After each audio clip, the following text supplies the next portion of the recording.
You're listening to As I Was Saying. I'm April Simpkins, and each episode we unpack what's quietly messing with your mental health at work and how to take your peace back without quitting everything. This podcast is for you if just pushing through is wrecking your peace. I'm breaking down the stuff we all deal with and giving you tools to actually do something about it.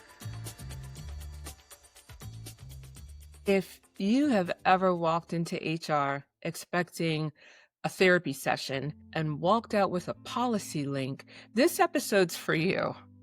Now, HR is here to help, but they are not your therapist. So let's talk about how to advocate for yourself without turning HR into a couch with a clipboard. Hey y'all, it's April, and welcome to As I Was Saying, the show where we say the quiet part about work out loud. Now, today's episode, HR is not your therapist, is all about self-advocacy. So before my HR people start slow clapping, this is not a takedown. It's a PSA with love. HR is a function of the company. They are not bound by the same confidentiality rules as your licensed counselor or therapist. I hear so often people say, HR is not here to help us. They're all about the company. That's kind of right. They are here to help you as an arm of the company. When you raise certain issues, HR may be obligated to act and share details with people who need to know, especially like during investigations. So what's the translation on that? Do not treat HR like a confessional. Show up with a goal, know your rights, and advocate for yourself. Now, let's do a quick temperature check. Managers have an outsized effect on our mental health, often comparable to a spouse or a partner. So yes, how you advocate for yourself at work matters a lot. And let me add a little bit of a disclaimer. I'm not your lawyer. I'm your straight-talking HR auntie. Use this episode as a guide and always check your company's policies and any applicable laws. Now, I'm going to set some ground rules here about what HR is and what it isn't. You know, there's a myth that HR conversations are fully confidential, just like therapy. And the reality is, HR should handle information responsibly, but they can't promise blanket secrecy in harassment, discrimination, safety, or ethics matters. HR must investigate and may share information on a need-to-know basis. Now, that's very different from therapist-client privilege.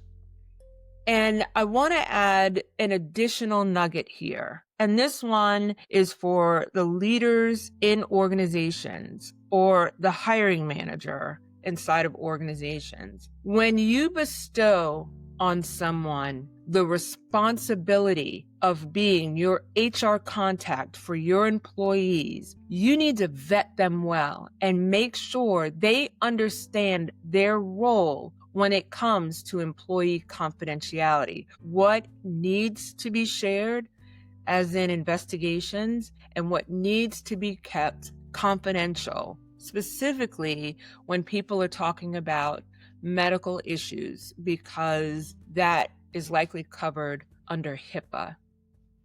Let me continue. When it comes to disability-related accommodations, disability-related medical information, that has to be stored separately from someone's personnel file, and again, shared only on a need-to-know basis. Now, let me dive into it. Let's talk about how to self-advocate like a pro. I'm going to give you 5 specific tips. The first one, know your ask. I'm overwhelmed is real, but I'm requesting a reduced meeting load on Tuesdays for 60 days while I complete treatment. That is actionable. If your need relates to a health condition, then be specific about the functional limitation and what would help you perform essential duties. And you can request accommodations verbally or in writing. Writing the request down really does help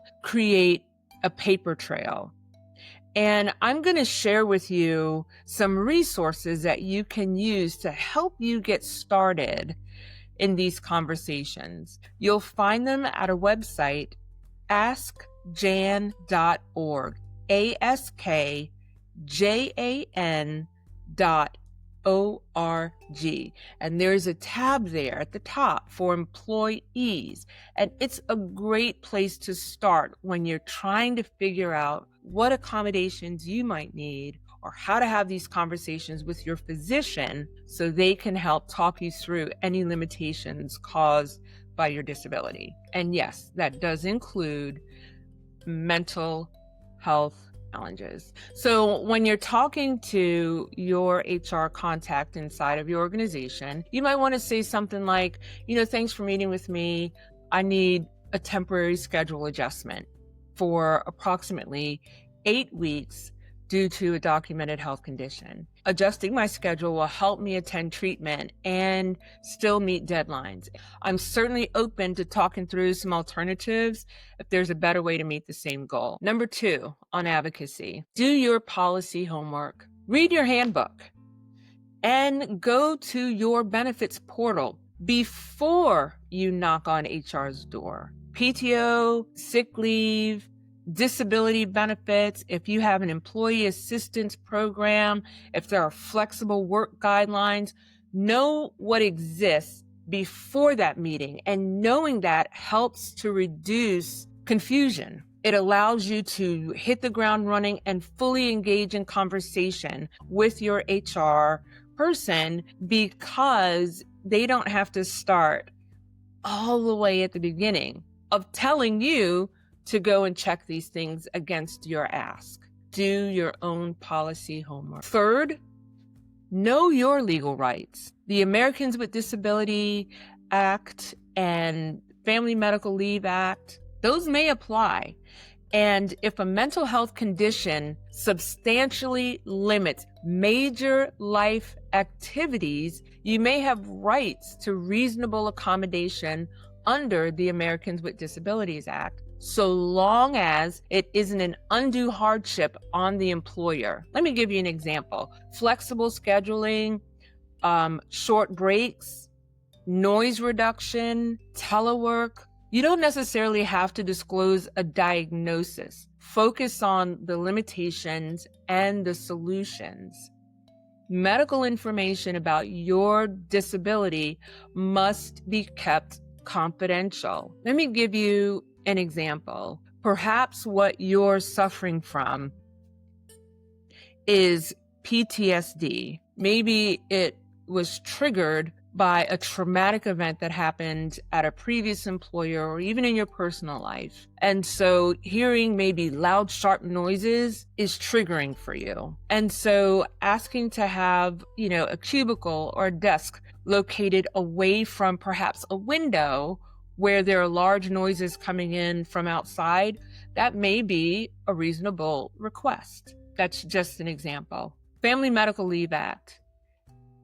If you're eligible, the Family and Medical Leave Act provides up to 12 weeks of job protected leave for your own serious health condition or to care for a family member, and it can also be taken intermittently. What does that mean? Well, let me break down a little bit of the Family Medical Leave Act.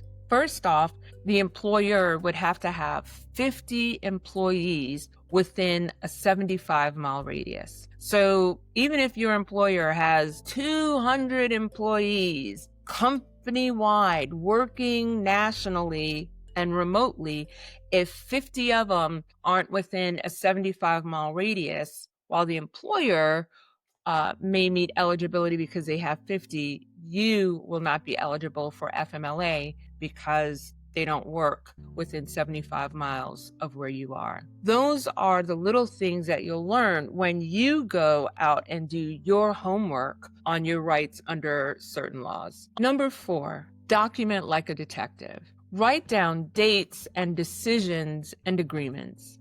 After meetings, send a short recap email. Here's what we agreed to, and here's the timeline. If an alternative accommodation isn't working, say so, preferably in writing, so the process can be revisited. It's so important to do this. That follow-up email is everything. Let me give you an example. You can send a one-liner email following up to share that the alternative accommodation of a couple of short breaks really hasn't mitigated the issue, and I'm requesting that we revisit the original accommodation, maybe effective Monday. What am I saying?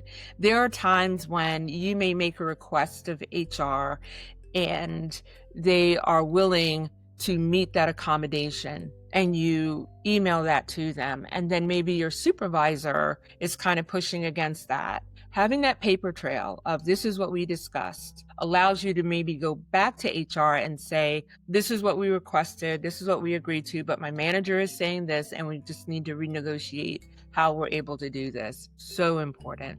And the 5th, use the right door and the right words. Pick the best entry point. You may need to talk to your manager first about workload and workflow. Check in with HR for policy and leave accommodations. You may need to talk with HR about getting the EAP login or time to talk with a licensed clinician for counseling. Keep your language professional and anchored to performance and policy. So, as an example, you may need to talk to your manager about a project you're working on or work that you're doing, and taking that time away may impact the deadline for the project or the speed at which you're able to produce something. You may need to start a conversation with them about adjustments to your schedule, and talk to HR about whether that would be just leave, an adjustment of your schedule, or if you'd have to use some of your vacation time or PTO time. Those are the conversations that you want to have. Now, 3 phrases that kind of land well is starting that conversation off with, I'm requesting a reasonable accommodation. I know that this is addressed under ADA. Here are a couple of options that would enable me to perform the essential functions. That's homework you should do. Or maybe you're going to say something like, when I was reviewing the PTO policy, it says that it can be used either for sick time or vacation time. I'm going to use this for my therapy appointments on Tuesdays for the next 6 weeks. Another one, can you give me the form that I need to process for FMLA? I reviewed the benefits page and I want to make sure I follow the right steps. Let me give you a reality check. Managers influence our mental health in a big way, but that doesn't make them therapists. Your clarity, knowing your ask, the company policies, and your rights under applicable laws helps your managers support you without crossing lines. Let me give you 3 takeaways for my fellow HR colleagues. 1, set expectations about confidentiality up front. Build the disclaimer into complaint intake conversations. Say something like, we're going to keep this as private as possible. We may need to share some of this information with those who must take action or those who are going to naturally be a part of any accommodation we offer. Protect what is confidential. Again, store disability-related medical information separately and share only on a need-to-know basis. Train supervisors on what they do and do not need to know to implement accommodations. And 3rd, stay in your lane. HR should enable managers to manage and step in for safety or policy issues or EEO issues, equal employment opportunity. Don't try to be everyone's therapist. Be the connector to the employee assistance program, to the benefits and our legal processes like forms and other things they may need to request accommodations or time away from work under certain laws. I want to say this, self-advocacy isn't about being combative or trying to get someone in an aha moment. It's about clarity and documentation and using the right doors for the right needs. Really, if you're navigating a mental health challenge at work, the National Alliance on Mental Illness, NAMI, has step-by-step resources on accommodations and leave, along with the Job Accommodation Network. They have templates that make the process less scary. And if you're in crisis, you can always call or text 988 for immediate help. If this episode helped, then do me a favor, like and follow, subscribe to As I Was Saying on Apple, Spotify, or wherever you listen to your podcast. Share it with a friend or the coworker who says, I'll just talk to HR. And if you have 15 seconds, leave a rating and a quick review. It really does help more people find the show. Thank you so much for listening. This is April Simpkins with As I Was Saying, Be Well.